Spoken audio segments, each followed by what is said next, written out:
Hi hello అందరికి welcome to రేణుకాశ్రీ kitchen. ఈ రోజు మనం సున్నుండలు చేసుకున్నామండి. చాలా చాలా బాగుంటాయి, చాలా హెల్దీ కూడా. పిల్లలు ఇష్టంగా తింటారు, ఎవరైనా ఇష్టంగా తింటారని సున్నుండలు అంటే ఎవరైనా ఇష్టపడతారు కదా. దానికి కావాల్సిన పదార్థాలు ఎలా ప్రిపేర్ చేసుకోవాలో చూద్దామండి. నేను మినపప్పు 1 కిలో తీసుకున్నానండి. సున్నుండలకి మనం ఇదంతా ఫ్రై చేసుకోవాలి. 1 కిలో మినపప్పు, ఇవి 1 కేజీ తీసుకున్నాం కదండి. ఈ కేజీలో నేను ఈ కప్పుకి మినపప్పు తీసి ఈ గుళ్ళు మినపప్పు పక్కన పెట్టేసి అదే కప్పుకి పొట్టు మినపప్పు తీసుకున్నానండి. ఇంతకు ముందు పాతకాలంలో మనకి ఈ పట్టు మినపప్పుతోనే కదా సున్నుండలు చేసేది. నేను 1 కప్పు తీసుకున్నాను. బెల్లం వచ్చేసి మనకు స్వీట్కి తగినంత అండి, మనం చూసుకొని వేసుకోవాలి. నేను 1/4 కిలో తీసుకున్నాను, చాలకపోతే వేసుకోవచ్చు. తురిమి పెట్టుకున్నాను. నేను ఇంట్లో ప్రిపేర్ చేసిన నెయ్యేనండి. సున్నుండలకి మనకు సరిపోయినంత వేసుకోవాలి. నేను కరగబెట్టి పక్కన పెట్టుకున్నాను. ఇలాచి, రైస్ అండి. ఉట్టి మినపప్పు మనం వేయించుకుంటే ఏంటంటే తినేటప్పుడు నాలుగు చుట్టుకున్నట్టు ఉండిద్ది సున్నుండ అనేది. మనం ఒక 2 స్పూన్లు గనక లాస్ట్ లో బియ్యం కూడా ఫ్రై చేసి వేసుకుంటే అట్లా ఉండదు, టేస్ట్ బాగుంటుంది.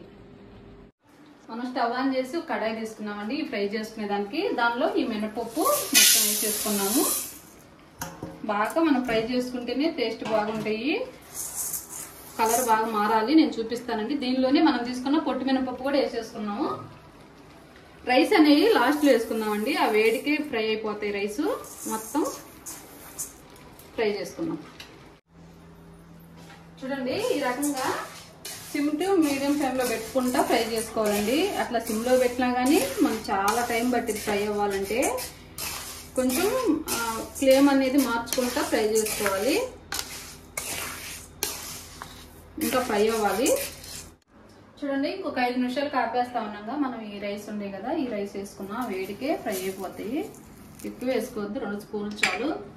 ఫ్రై అయిపోయినాయి. ఒక 5 నిమిషాలు ఫ్రై చేసేసి ఆపేసుకున్నాము. కొంచెం ఎక్కువ క్వాంటిటీ అయితే మనం మిల్లుకి ఇచ్చుకొని పిండి చేయించుకోవచ్చు అండి. కొంచెం మనం 1 కేజీలోనే కాబట్టి మిక్సీకి వేసుకోవచ్చు. ఇంకా ఆపేసుకున్నామండి. ఫ్రై అయిపోయినాయి. చల్లగా అయిన తర్వాత మనం మిక్సీకి పట్టుకున్నాము. మనం స్టోర్ చేసుకొని కూడా ఇవి పిండి మనకు కావాల్సినప్పుడు కొంచెం మనకు కావాల్సిన సున్నుండలు చేసుకోవచ్చు అండి. ఒక 5 అట్లా చేసుకొని మళ్ళీ మిగతాది పిండి ఫ్రిడ్జ్ లో స్టోర్ చేసుకోవచ్చు, అట్టైనా చేసుకోవచ్చు. మినపప్పు చల్లగా అయిపోయినాయి కదా, ఆరిపోయినాయి. వేడి తగ్గిపోయింది. ఇప్పుడు మనం మిక్సీకి పట్టుకున్నాము. మిక్సీ జార్ తీసుకొని మిక్సీలో వేసుకొని అన్ని ఒకసారి వేసుకోకుండా కొంచెం కొంచెంగా బాగా మెత్తగా వేసుకోవాలండి. మళ్ళీ ఇది మెత్తగా బెల్లం వేసుకుంటాం కాబట్టి కొంచెం గ్యాప్ ఉంచుకోవాలి. ఇవి పట్టుకుందాం. చూడండి, ఇట్లా మెత్తగా పట్టుకోవాలండి. ఇదిగో ఈ రకంగా పట్టుకున్న తర్వాత దీనిలోనే కొంచెం ఇలాచి, బెల్లం, దీనిలోనే బెల్లం వేసుకున్నాం. ఉట్టి బెల్లం వేసుకుంటే చుట్టకపోయిద్దండి, మిక్సీ జార్కి రాదు. మనం ఈ పిండిలోనే వేసుకుంటే తిరిగిపోయింది. మనం తురుముకున్న బెల్లం వేసేసుకొని పిండి అది మిక్స్ చేసేసి వేసుకుంటే వచ్చేసిద్ది. స్వీట్కి సరిపోయినంత బెల్లం మిక్సీ పట్టేసుకున్నాం. చూడండి, బెల్లం వేసినాక ఇట్లా పట్టేసుకొని వేసేసుకున్నాము. చాలు. ఈ మిగతా మినపప్పు కూడా వేసేసుకున్నామండి. సేమ్ అంతే.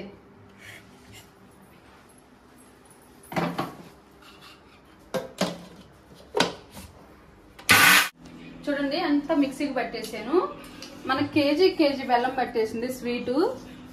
మీకు తక్కువ కావాలంటే తక్కువ వేసుకోండి, ఎక్కువ కావాలంటే ఎక్కువ వేసుకోండి. ఇప్పుడు మనం నెయ్యి వేసుకొని, ఇదిగో కరగబెట్టుకుని నెయ్యి ఉంది కదా, నెయ్యి వేసుకొని సున్నుండలు చేద్దామండి. ఒకసారి మొత్తం మనం విడిగా వేసుకున్నాం కాబట్టి మిక్సీ జార్లో ఒకసారి చేతితో మొత్తం కలిసేటట్టు బెల్లము పిండి కలిపేటట్టు వేసుకొని మనం నెయ్యి పోసుకున్నాము. కాచిన నెయ్యి. నేను నెయ్యి అయితే ఇంట్లోనే ప్రిపేర్ చేస్తానండి, బయట నుంచి అసలు తెప్పాను నేను.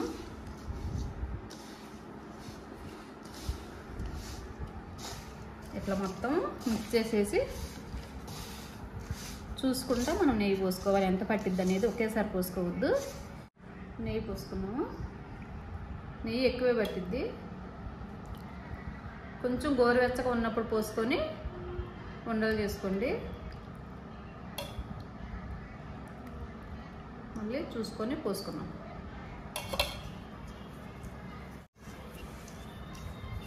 మనకి ఉండకు వచ్చిద్దా రావట్లేదు అనేది చూసుకొని పోసుకుందామండి. కొంచెం మీడియం సైజులో, మరీ పెద్దవి కాదు మరీ చిన్నవి కాదు. చూడండి ఎట్లా వచ్చిందో. సేమ్ మీకు రాకపోతే ఈ రెండేళ్ళు ఇట్లా అద్దేస్తే వచ్చేస్తుందండి. నేను ఇట్లా చేసేసాను. చూసుకొని నెయ్యి వేసుకోవాలి.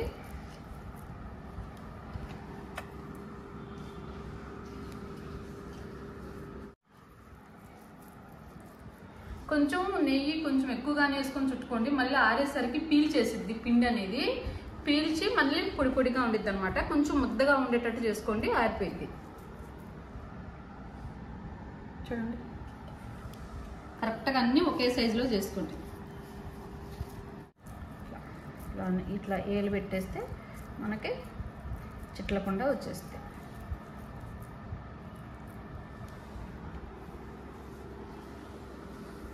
ఏ సైజు కావాలో ఆ సైజు చేసేసుకోండి. రెండేళ్ళు ఇట్లా అనేస్తే మనకి లడ్డు కరెక్ట్గా వచ్చేస్తుంది. సున్నుండ చూడండి, ఒక్కటి తిన్నా చాలండి రోజుకి. ఇది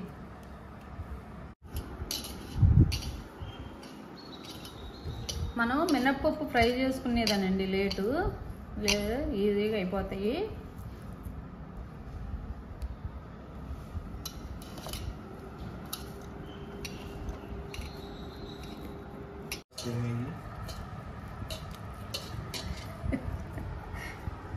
అయిపోయినాయండి. లాస్ట్ ఇంకొక కొండ ఇది చేసేసుకున్నాము.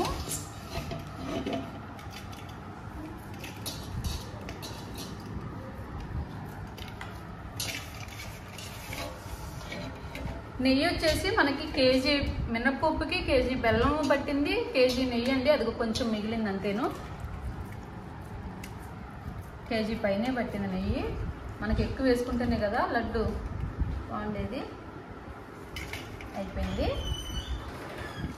టేస్ట్ చూద్దాం ఎలా ఉందనేది.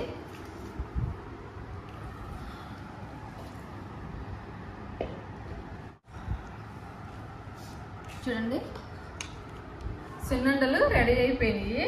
ఎంతో టేస్టీగా ఉంటాయి. టేస్ట్ చూసి ఎలా ఉందో చెప్తాను.